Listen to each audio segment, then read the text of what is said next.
Let's go ahead and look at the notes that you had here with the sub. I understand the rest of the school year is kind of a little off with us ending with online.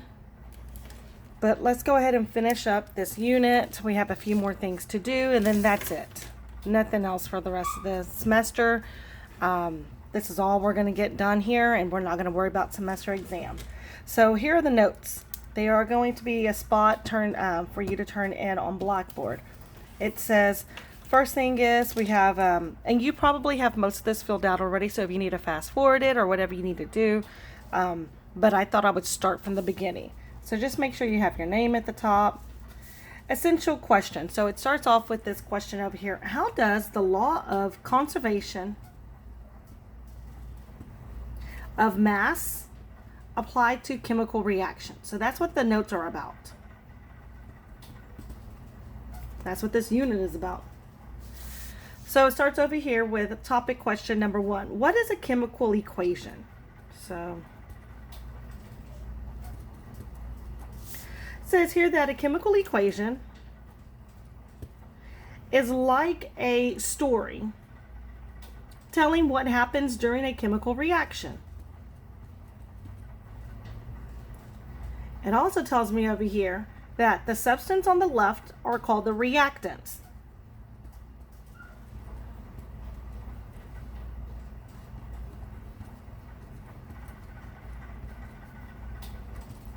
And the substances on the right are called the products. The products, it says, property, are different from those of the reactants. So let's go ahead and take a look at those a chemical equation here. Iron and sulfur are heated to yield, that's the arrow, iron sulfide. It says here that the arrow in the chemical equation is called a yield. So let's go ahead and look. Iron and sulfur are going to be heated together to form iron sulfide.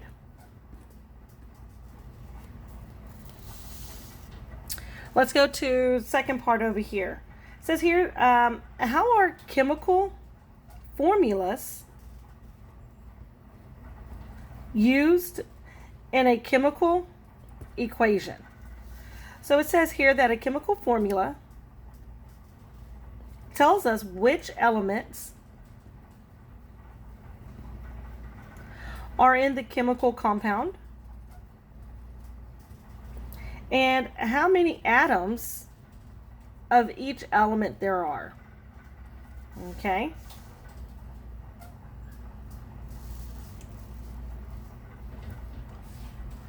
So let's go ahead and get to this bottom part here. What we have over here is, first we have what we call the reactants. And on the other side, we have the product. And don't forget that arrow is called a yield sign. Now on the reactants, what do we have, or what did they give us to start off with? They gave us hydrogen gas. And they gave us oxygen gas. And they're going to have a chemical reaction with each other, and they're going to produce water.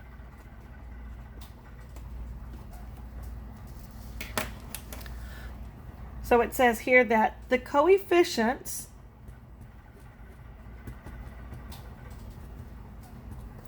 are the big number in front of each atom or chemical formula.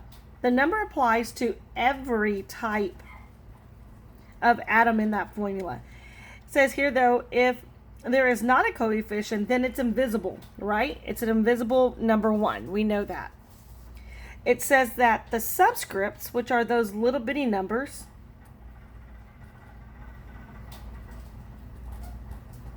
are the small numbers to the bottom right of the atom. This number tells us the number of atoms of only that element. Alrighty, let's continue.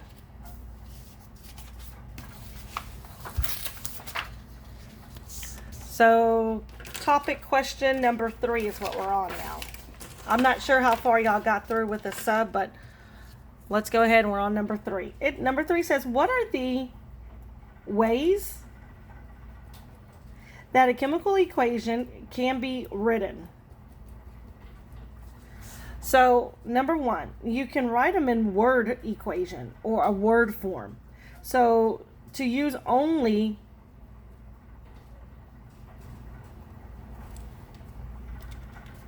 words and no formulas. But that's pretty long and lengthy. We've got another one that we call the skeleton equation. And skeleton equations are uses the chemical formulas, but there's no coefficients. Why? Because it's not balanced just yet. Balanced equation. It says here, uses coefficients to show the correct ratio of reactants and product. Question number 4. Question number 4 says, well, what is a balanced equation? A balanced equation, it says here, has the same number of each type of quote-unquote thing on both sides. It says here, let's use some kind of analogy. For an example, we've got s'mores, and s'mores have graham crackers in them, and we're going to call those big G little c. They have marshmallows, we're going to call them MM, and chocolate squares we're going to call CS. Okay? And they all three combine together to make or yield a s'more. It says here though, to make a complete s'more, you'll need 2 graham crackers, you're going to need 1 marshmallow, and you're going to need 3 squares of chocolate. So you're going to combine all 3 together. They're going to yield 1 s'more. Okay? So let's go ahead and let's write that in. It says, come over here, count the number of each type of ingredients for each side of the equation. So on graham crackers, if I look on this side, I've got 2 graham crackers, and on this side, I've got 2 graham crackers. Marshmallows, I've got 1 marshmallow here, and I have 1 marshmallow here.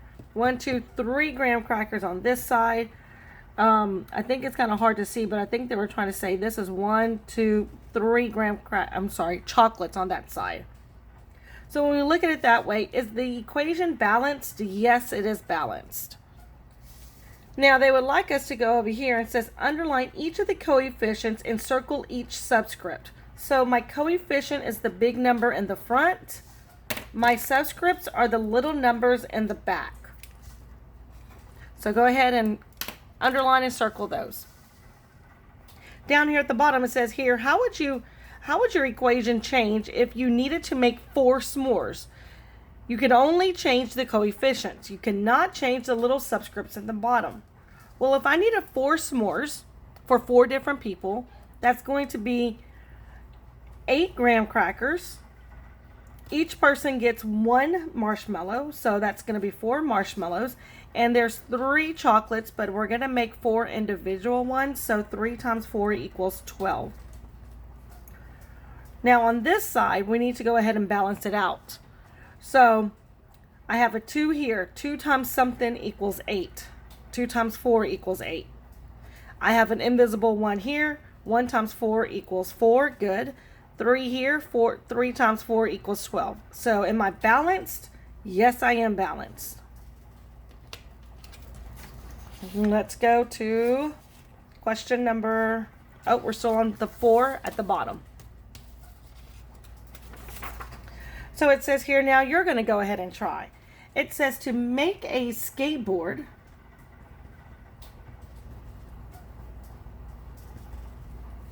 You need 4 wheels. You're going to need 2 trucks, which we're going to label them capital T, little r, and you're going to need 1 deck. Okay. Now you can write an equation for making the skateboard if the chemical formula for the final product, the skateboard is going to be, this is the final product, overall skateboard. Well, I've got to combine all 3 things together. So we're going to need wheels, plus we're going to need trucks, which is what the wheels are attached to. And we're going to need a deck so you can stand on.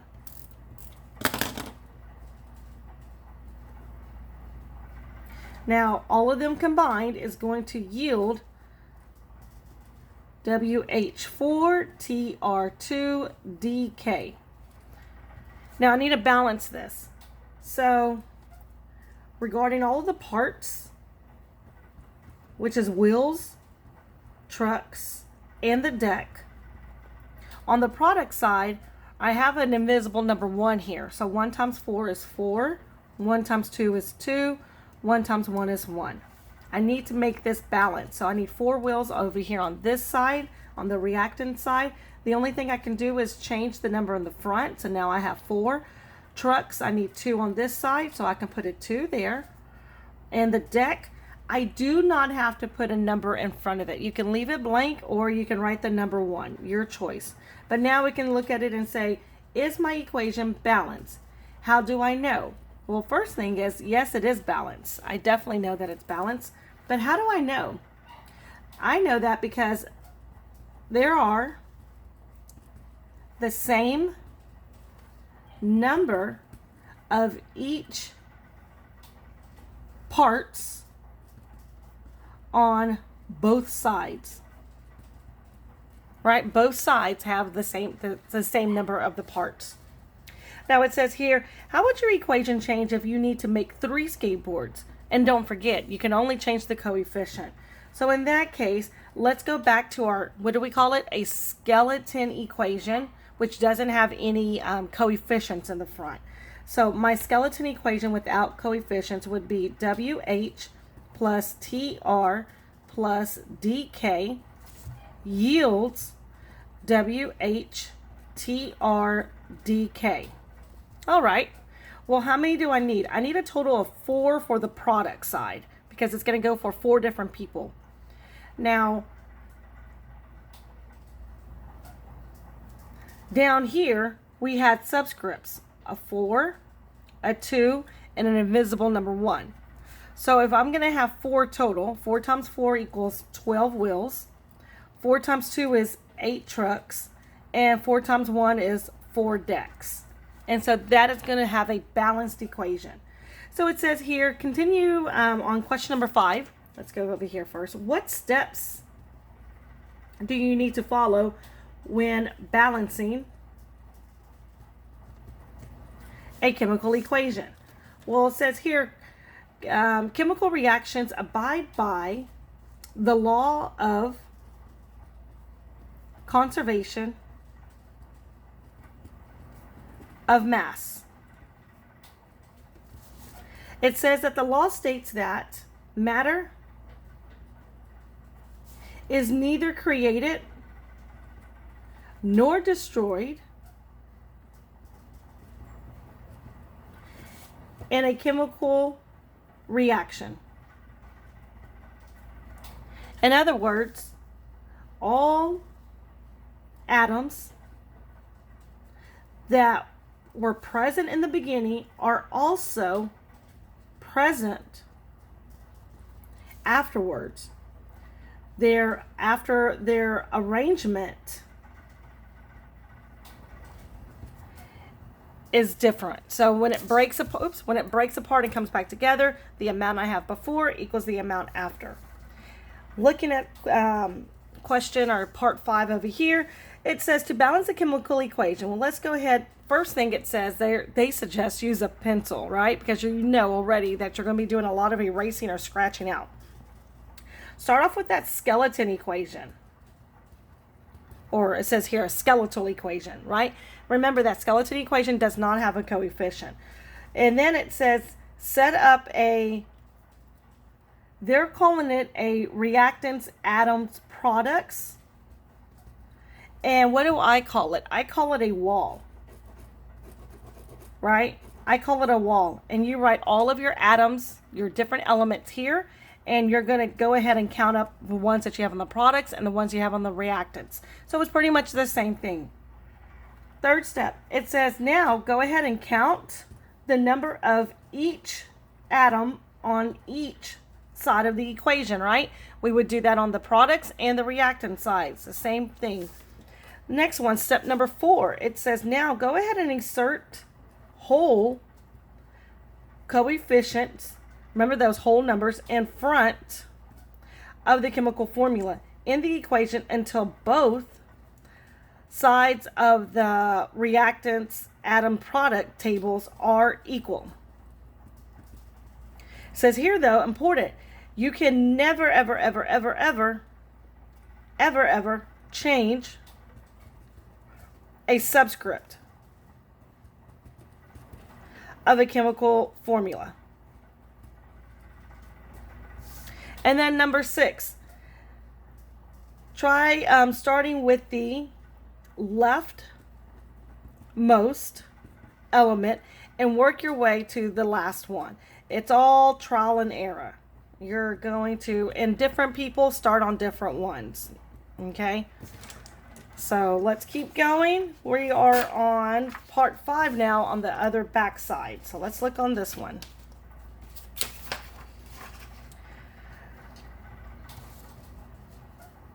Example. So they're going to give us an example of sodium reacts with oxygen to yield sodium oxide.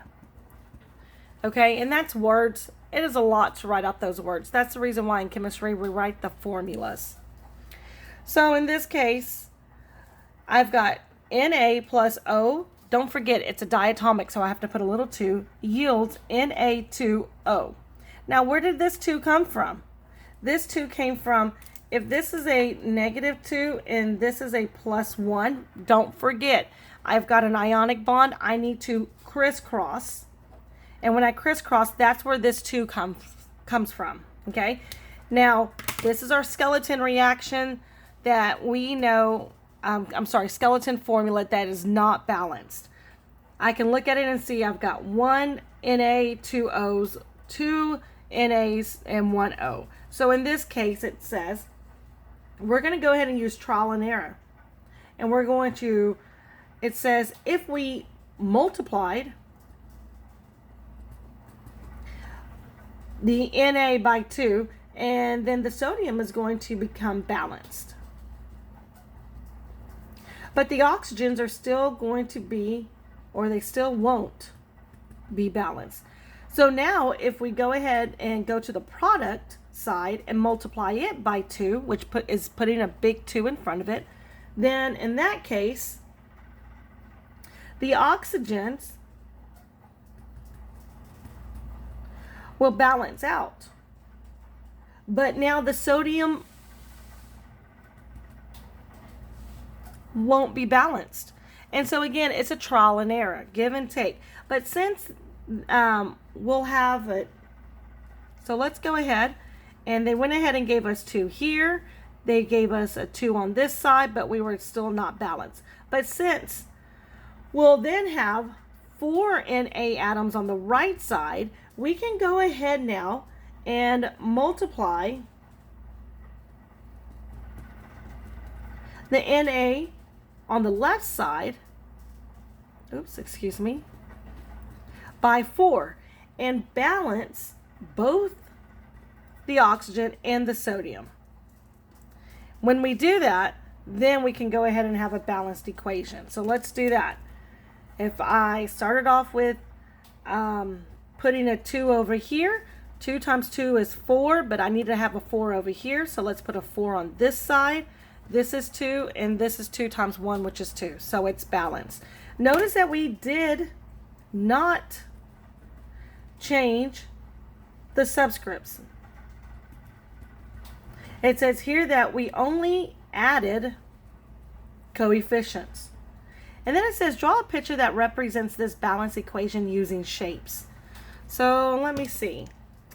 If I use simple shapes on this side, okay, for this equation right here, I've got 4 NAs. So 1, 2, 3, 4, plus 2 oxygens, and I'm just going to use just regular shapes, yields 2 Na2Os. This is actually a compound, and the 2 in front is telling me that there's 2 of those compounds. So NaO, Na, 2 of them, O, which 1, 2, 3, 4, 1, 2, 3, 4, 1, 2, 1, 2. So on this side, they're separate, but on this side, it's a compound that's bonded together. Now it says, you go ahead and try. Nitrogen gas reacts with hydrogen gas and yields ammonia. So let's start off with, and let's count. We know that there's a 1. 1 times 1 is 1. 1 times 3 is 3. 1 times 2 is 2. 1 times 2 is 2. Am I balanced? No, I'm not. What am I going to do? Let's come over here, and I see that I need more ends on this side.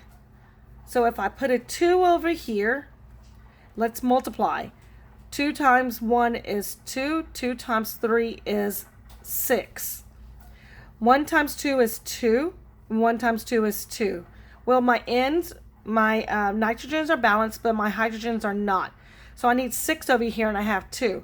Now I have a little 2 that I can't change, but I can go ahead and multiply the little 2 by something. Let's multiply little 2 by 3, and that equals 6. Now in that case, I got 2 and 2, 6 and 6. I am balanced. So it says here, let's go to the last part, sum it up. Use the word bank to create the skeletal chemical equation being described by the word equation. Okay. Hydrochloric acid combines with manganese oxide to yield manganese chloride plus water plus chlorine gas. Oh, okay. This is what we're going to use. So hydrochloric acid, which I know that starts with an H, so it has to be that one. HCl plus combines with, that means a plus sign, manganese oxide. There's oxygen there.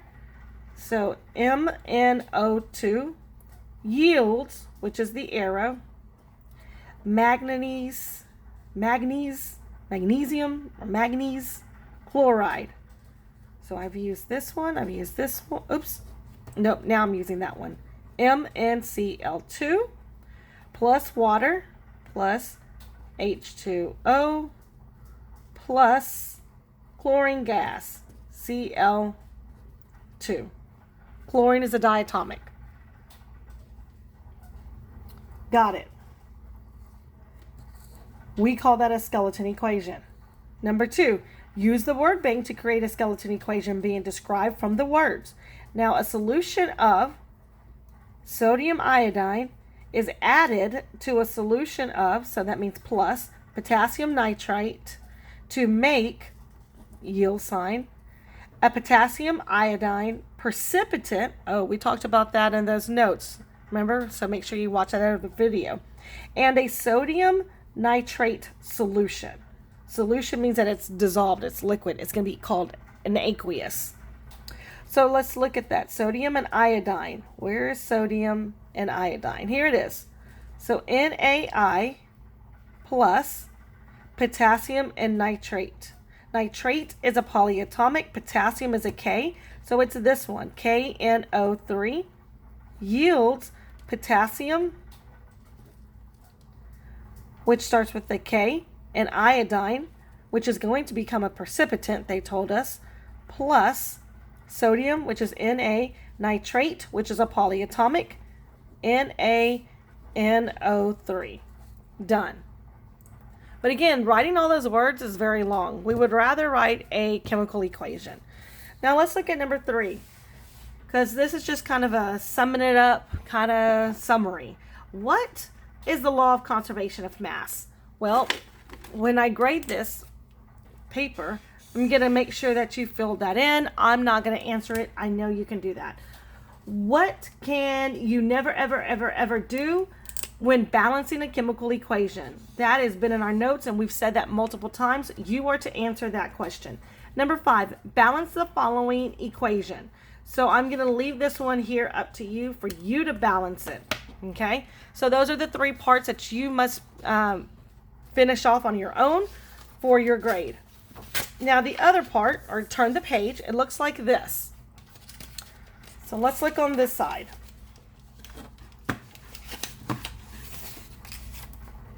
It's just still some more notes, okay? And it's just kind of another breakdown of the notes that we talked about already. So on this side, we have this arrow pointing to the big 2. We call that big 2 the coefficient. This should now all start being coming to you, because this should be like a review now. That little arrow, that arrow is pointing to the little 3. That's called the subscript.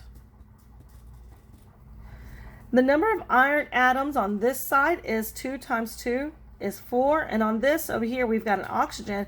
But this 2 is not only multiplied here, it's also carried over and multiplied here, which is 6 oxygens. Okay? Next one. We've got the number of aluminum ions, Well, I've got this little 3, and this little 3 actually only goes to this polyatomic.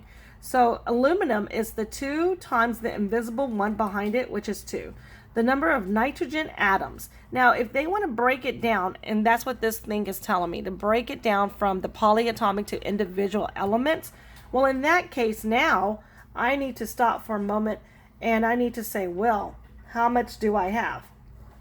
This 3 is factored in to both of those atoms, but yet this 2 is also multiplied to both of those atoms. So 3 times 1 is 3. 2 times 3 is 6. 3 times 3 is 9. 9 times 2 is 18. That was a good question. I like that one. Now, what's the name of the compound? Okay, that's for you to fill in. We've already did naming on the previous unit. I'm going to go ahead and make sure I highlight the sections that I'm definitely going to go back and grade and look at that you did it and you did it correctly. Okay, so if you need to go ahead and pull out those notes so you can name this compound. Okay, let's keep going.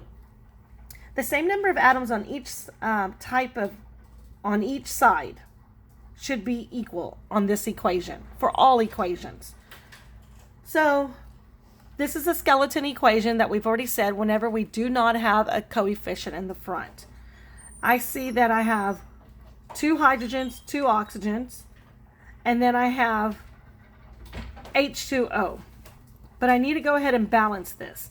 So if I have 2 on this side, and you know I like to do my little wall, 2 times 1 is 2, 1 times 2 is 2. 1 times 2 is 2, 1 times 1 is 1. I'm not balanced, so I need more oxygens on this side. Why don't I put a 2 here? When I do that, I have to recount. 2 times 2 is 4, 2 times 1 is 2. Am I balanced? Well, my oxygens are, but now my hydrogens are not. So in that case, I need to come over here. This is 2. 2 times something equals 4. 2 times 2 equals 4. Am I balanced? I am. And if we wanted to, we can add a 1 over here now. Okay? And we only balance by changing the coefficient. Now, the next one, the law of conservation of mass tells me the mass of the reactants must equal the mass of the products. And the atoms are neither created nor destroyed. And that's what the law of conservation of mass tells me. Okay, so it says let's go ahead and practice. You've got a little bit of practicing here to balance.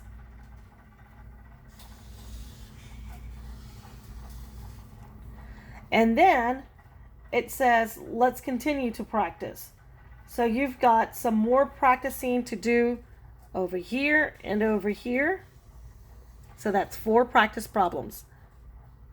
Now, don't forget though, we have those polyatomics, and over here, they broke it apart into individual atoms. We can choose to do that if whether we want to break it apart or not. My suggestion, remember, is that if I have a polyatomic on the reactants and the products, the same one, then let me just go ahead and leave them grouped together. So I can balance polyatomics together if they stay together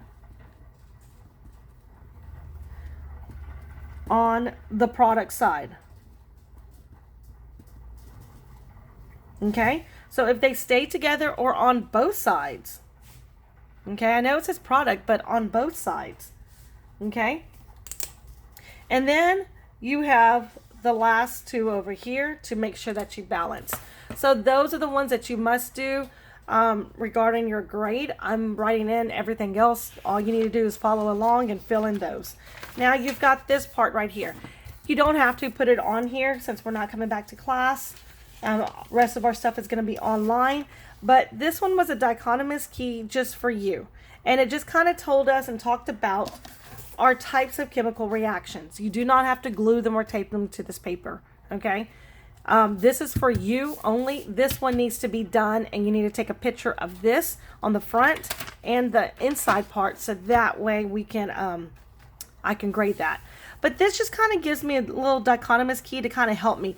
Does the reaction have oxygen as a reactant while the products are going to be carbon dioxide and water? If yes, that's a combustion reaction.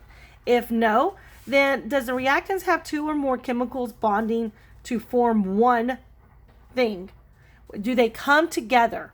If yes, it's a synthesis. But if it doesn't, does the reactant have a large compound breaking down into smaller molecules? One thing on the left side and multiple things on the right side. If yes, because it broke apart, that's decomposition. If not, then does your reaction have a molecule made of a single element? And that's the key part. Your reaction have a molecule made of a single element. On the left side, the reactant side, if I have a single element there with something else, that single element is going to kick out the other one, and it's going to bond with that compound over there. That's a single displacement. And then the last one is, does your reaction have water as the product? Not, in this case, remember over here we have water as the product, but we also have carbon dioxide.